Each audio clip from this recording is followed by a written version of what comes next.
In 1973, the U.S. Supreme Court legalized abortion nationwide. The decision is called Roe v. Wade, and those who defend it are known as RoeBots. This is how they think.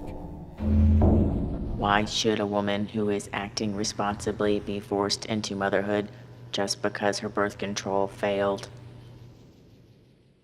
In the first place, someone can be acting responsibly, but that doesn't make them immune from the consequences of what they're doing. For example, even though someone might be driving their car responsibly, they can still get into an accident and they are still responsible for the damage they might do. In the case of sexual activity, acting responsibly is more than just taking steps to avoid pregnancy.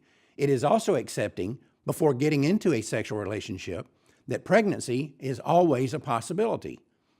As for this forced motherhood nonsense, let's make it clear that no one in the pro-life movement has ever argued that women should be forced to become mothers.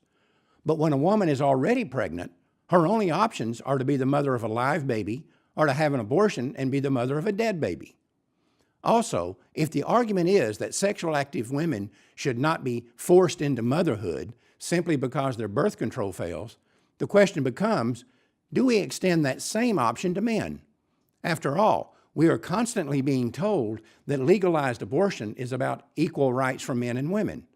So let's say a man and a woman are having a consensual sexual relationship, and he is acting responsibly by using a condom, and she is acting responsibly by using birth control pills, but she still gets pregnant.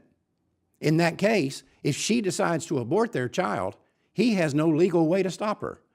But if she doesn't abort, he can be legally forced to pay child support. In other words, a woman who refuses to support her child is simply making a personal choice. But a man who refuses to support his child is a deadbeat dad who can be arrested and thrown into jail. And yet somehow, in the pro-choice mind, this arrangement makes perfect sense. Forced motherhood is wrong, but forced fatherhood is right.